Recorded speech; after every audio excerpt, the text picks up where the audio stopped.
بسم اللہ الرحمن الرحیم نحمدہ ونصلی ونسلم علی رسولہ الکریم اما بعد او تقدیرا ای خروجا کائنا عن اصل مقدر مفروض۔ شرح جامی سبق نمبر 61 ہے، اور یہاں سے مصنف رحمۃ اللہ علیہ، شارح رحمۃ اللہ علیہ جو ہیں وہ چند باتیں عدل کے حوالے سے فرما رہے ہیں۔ پہلے تو انہوں نے وہی ترتیب کی ہے، او تقدیراً، چونکہ پیچھے تحقیقاً گزرا ہے تو اس کے اندر ہم نے پڑھا تھا کہ مفعول مطلق حذف موصوف کے ساتھ یا صفت بحال ہی اس اعتبار سے وہاں ترکیب تھی، وہی ترکیب یہاں پر بھی ہیں۔ تو دوسری بات یہ کہ مصنف رحمۃ اللہ علیہ نے جو عدل تقدیری ہے اس کی دو مثالیں یہاں پر لائی ہیں، عمر اور ظفر، عدل تقدیری کی، اور اس کی تفصیل یہ بنتی ہے مختصراً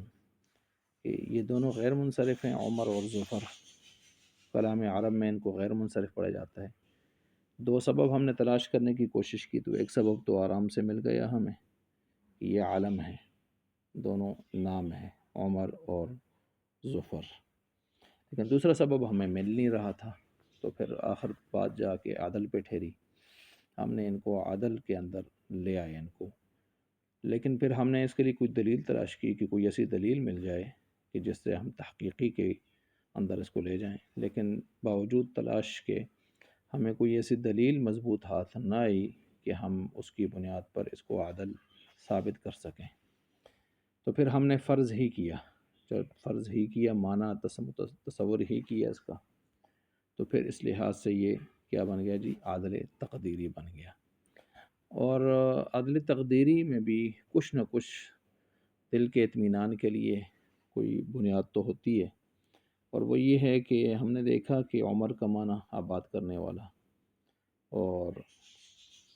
عامر کا معنی بھی آباد کرنے والا، آباد جب معنی دونوں کا ایک جیسا بن رہا تھا تو پھر ہم نے یہ تصور کر لیا کہ یہ عمر عامر سے بن کر آیا، عامر اس میں فاعل ہے، تو انما یعمر مساجد اللہ، عمر یعمر اس سے یہ فاعل ہے، اس میں فاعل ہے عامر، اور اس عامر چونکہ معروف لفظ ہے اس میں فاعل ثلاثی مجرد سے، تو عمر گویا اسی سے بن کر آیا ہے، معنی بھی ایک جیسا ہے ان کا، تو پھر عامر کو ہم نے معدول عنہ تصور کیا اور عمر کو ہم نے جو ہے وہ معدول تصور کیا، ٹھیک ہے۔ اسی طرح ظافر کو ہم نے معدول عنہ تصور کیا اور ظفر کو ہم نے معدول تصور کیا، تو یہ عدل تقدیری ہو گیا، اور اس کا جو اصل ہے وہ اصل بھی تقدیری اور فرضی ہوا، یعنی عامر اور ظافر، تو اسی وجہ سے ہم نے اس کا نام رکھا خروج مقدر عن اصل مقدر، یعنی مقدر کو نکالا مقدر سے، یعنی دونوں ہم نے فرض کیے۔ تو ومثل باب قطام، باب قطام جو ہے یہاں پر یہ باب قطام کے طور پر جو لایا گیا ہے، اب یہاں پر مصنف رحمۃ اللہ علیہ عدل تقدیری کی دوسری مثال دینا چاہتے ہیں، قطام قاطمتن سے معدول ہو کر آیا ہے، اور اس کے اصل پر بھی ہمارے پاس کوئی دلیل ٹھوس موجود نہیں ہے، اس لیے ہم نے اس کو عدل تقدیری قرار دیا، اس کو یعنی اس کو عدل تقدیری کہا ہم نے۔ اچھا، اب یہاں پر یہ یاد رکھیں کہ یہ مثل باب قطام کہا ہے نا، تو یہ مثل اور باب کا جو لفظ ہے یہ اس لفظ کو عام کرنے کے لیے آتا ہے جس پر یہ داخل ہوتے ہیں، تو اب قطام صرف قطام ہی مراد نہیں ہے، لفظ قطام اس سے کچھ اس کے قبیل کے باقی افراد بھی وہ یا باقی جو اس کے قبیل کے ہیں وہ بھی سارے اس کے اندر آ جائیں گے، تو کیا مطلب؟ قطام سے مراد ہر وہ فعال کا، قطام بر وزن فعال، ہر وہ فعال کا وزن مراد ہے جو علم ہو آیان مؤنثہ کا، ایک شرط، اور غیر ذوات الراء ہو، یعنی اس کے آخر میں راء نہ ہو، تو یہ سارے کے سارے اس طرح کے جو الفاظ ہوں گے وہ اس قطام کیا والا حکم وہ بھی رکھیں گے، غیر منصرف ہوں گے۔ اچھا، جب ہم نے کہا کہ فعال عالم ہو تو اس سے احتراز ہوا تین چیزوں سے۔ نمبر ایک، اس فعالی سے احتراز ہوا جو امر کے معنی میں آتا ہے، جیسے نزالی بمعنی انزل یہ ہوتا ہے، یہ مبنی ہے۔ اور ہم جو پڑھ رہے ہیں قطام، یہ غیر منصرف معرب کی قسم میں ہے، یہ منصرف غیر منصرف کس کی قسم ہے؟ معرب کی۔ تو یہ نزالی بمعنی انزل یہ نکل گیا اس سے، کیونکہ یہ مبنی ہے۔ اور اسی طرح جو ہے فعالی، اس فعالی سے بھی احتراز ہو گیا جو مصدر معرفہ سے معدول ہوتا ہے، جیسے فجاری معدول ہے الفجور، معرف بلام معرفہ سے۔ اور اس فعالی سے بھی احتراز ہوا کہ جو معدول ہوتی ہے صفت سے، جیسے فساقی معدول ہے فاسقۃن، فاسقۃن ایک صفت ہے مؤنث کی۔ یہ تینوں بالاتفاق مبنی ہیں، اس لیے کہ ان میں جو پہلا ہے جو بمعنی امر کے ہے نزالی بمعنی انزل، وہ تو مبنی اصل کے ہم معنی ہونے کی وجہ سے مبنی ہے نا، مبنی اصل کیا ہے؟ فعل امر، اس کے ہم معنی ہونے کی وجہ سے انزل۔ اور دوسرے دو جو ہیں مشابہ ہیں اس پہلے کے ساتھ، نزالی والے کے ساتھ، یہ دوسرے دو جو فساقی اور فجاری ہیں مشابہ ہیں عدل ہونے میں اور وزن میں، ان کے مشابہ ہیں۔ عدل میں مشابہ ہونے کا مطلب یہ ہے کہ نزالی انزل سے معدول ہو کر آیا ہے، اسی طرح فجاری الفجور سے معدول ہو کر آئے تو عدل میں، اور فساقی فاسقتون سے معدول ہو کر آئے۔ اور وزن میں مشابہت کا مطلب یہ ہے کہ جب کہا نا کہ عالم ہو واسطے آیانی مؤنثہ کے، مذکورہ تینوں جو ہیں وہ قسم کے وہ فعالی اس سے نکل گئے۔ تو وزن میں مشابہت تو بالکل واضح ہے، ایک جیسا فعالی کا وزن ہے۔ لہٰذا ہم نے جب یہ شرط لگائی نا کہ قطامی سے مراد ہر وہ فعالی کا وزن ہے جو عالم ہو آیانی مؤنثہ کا اور غیر ذوات الراء ہو، تو بس یہ تینوں نکل گئے جو ہم نے ابھی ذکر کیے، تینوں مبنی میں چلے گئے، مبنی میں ہیں۔ اور جب ہم نے کہا غیر ذوات الراء ہو تو وہ فعالی نکل گئے جو ذوات الراء ہوں، جیسے حضاری، طماری۔ یہ کیوں نکل گئے؟ اس لیے کہ ان کے آخر میں را ہے، اور را جو ہے صفت تکرار، تقریر، اس کے اندر مکرر سی آواز ہوتی ہے، اور ظاہر بات ہے مکرر سی آواز ہو تو جب اس پر اعراب بدلیں گے تو اور زیادہ ثقل آئے گا، کلمے میں ثقل اور بڑھتا جائے گا، تو اس لیے اس کو پھر ہم نے جو ہے اس کی طرف مبنی کی طرف رکھا تاکہ وہ اعراب کی تبدیلی کے ساتھ ثقل مزید بڑھتا نہ رہے۔ تو اب قطامی سے مراد یہی آخری قسم یہاں پر ہو جائے گی، اور اس قسم کے جتنے بھی سلسلے ہیں وہ اس کے ساتھ ملتے جلتے، وہ سارے جو ہم نے دو شرطیں لگائی ہیں ان پر پورا اترنے والے فعالی والے جو وزن ہوں گے وہ قطامی کے اندر باب مثل و بابی قطام جو یہاں پر کہا گیا ہے، تو مثل اور باب کا جو لفظ ہے وہ کھینچ کے ان کو قطامی کے اندر لا رہا ہے۔ اچھا جی، یہ جو آخری ہے نا قطامی، اس کے حوالے سے کچھ اختلافی تفصیلات بھی ہیں۔ حجازین ایک طبقہ ہے، وہ کہتا ہے ان کے نزدیک یہ ہے کہ جو فعالی عالم ہوا یعنی مؤنثہ کا، وہ بھی مطلقاً مبنی ہے، چاہے ذوات الراء ہو یا غیر ذوات الراء ہو، اس لیے کہ اوپر تینوں قسمیں جب مشابہ، تینوں میں سے دو اس پہلے کے مشابہ ہونے کی وجہ سے وزن میں اور عدل میں مبنی ہیں، تو پھر یہاں پر اس کو بھی کیا ہونا چاہیے؟ مبنی ہونا چاہیے قطام کو بھی۔ یہ تو حجازین والے یہ کہہ رہے ہیں نا، حجازین والے۔ تو پہلا قول یہاں پر حجازین کا کہ انہوں نے تو اس قطامی والے سلسلے کو بھی اس کو بھی انہوں نے کس میں داخل کر دیا ہے، وہ کہتے ہیں وہ پہلے تین جو مبنی ہیں بس یہ بھی مبنی ہے مشابہ ہونے کی وجہ سے اس پہلے نزالی کے ساتھ۔ ٹھیک ہے جی، وزن میں اور عدل میں۔ لیکن دوسرا مذہب جو ہے وہ بنو تمیم والوں کا ہے۔ بنو تمیم والوں میں پھر خود دو گروپ ہو گئے، ایک اکثر بنو تمیم اور ایک اقل بنو تمیم۔ اکثر بنو تمیم جو ہیں وہ کہتے ہیں کہ یہ چوتھی قسم یعنی جو فعالی جو عالم ہو یعنی مؤنثہ کا، تو یہ دو حال سے خالی نہیں ہے، یا تو یہ ذوات الراء ہوگا یا غیر ذوات الراء۔ اگر ذوات الراء ہے تو پھر یہ ہم بھی اس کو مبنی کہیں گے، ٹھیک ہے، اور اگر غیر ذوات الراء ہے تو وہ معرب اور غیر منصرف کہیں گے، معرب غیر منصرف۔ اب ذوات الراء کے مبنی ہونے کی کیا وجہ ہے؟ وہی جو میں نے بتا دی کہ آخر میں راء ہے، صفت تقریر اس میں مکرر آواز کی ایک بو ہوتی ہے،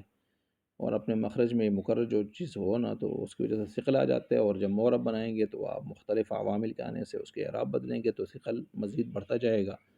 اور یہ قابل برداشت نہیں ہے، اس لیے اس کو مبنی کر دیں تاکہ وہ ثقل مزید نہ بڑھے۔ اب یہاں پر یہ ہے کہ جب اس کو آپ نے مبنی ہی بنانے ہیں ذوات الراء والے کو، تو پھر اس میں عدل کا اعتبار کرنے کی کیا ضرورت ہے؟ تو جواب یہ ہے کہ بھائی یہاں عدل کا اعتبار ہم نے کوئی غیر منصرف کا سبب بنانے کے لیے نہیں کیا، بلکہ یہ ہے کہ اس میں دو سبب تو تھے، عالمیت اور تانیث، اور ان دو سببوں سے کی موجودگی میں کلمہ غیر منصرف تو ہو جاتا ہے اور اس پر کسرہ وغیرہ نہیں آتا، لیکن ان دو سببوں کی موجودگی سے کلمہ مبنی تو نہیں بن سکتا نا، اس پر بالکل کہ اس پر اعراب بھی نہ آ سکے، لہٰذا ہم نے ایک تیسرا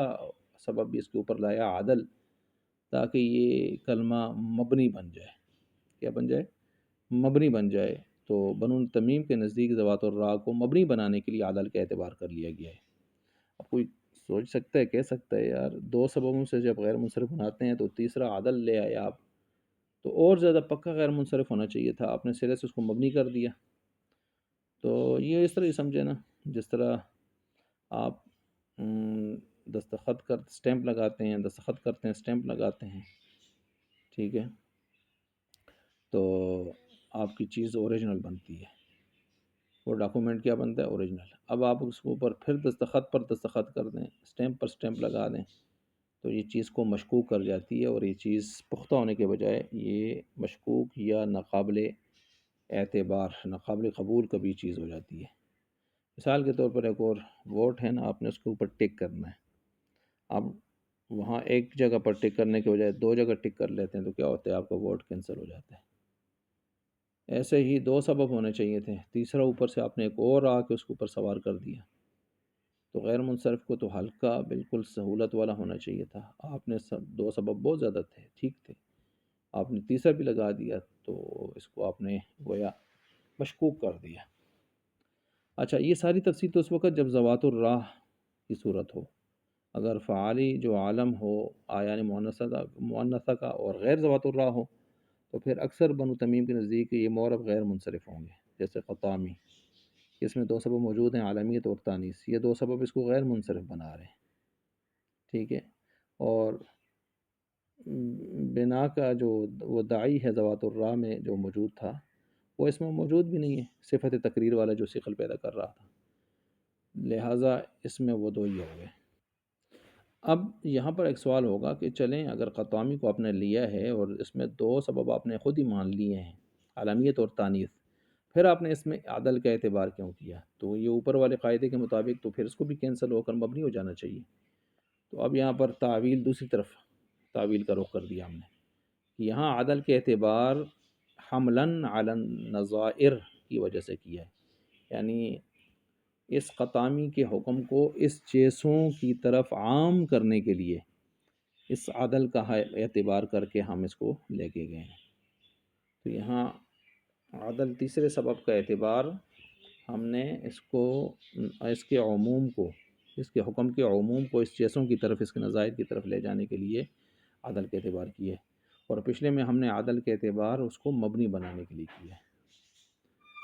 دوسرا قول جو یہاں پر ہے چوتھی قسم میں، وہ عقل بنو تمیم کا ہے، وہ فرماتے ہیں کہ فعالی جو عالم ہو آیان مؤنثہ کا، وہ مطلقاً دو سببوں کی وجہ سے غیر منصرف ہو جاتا ہے،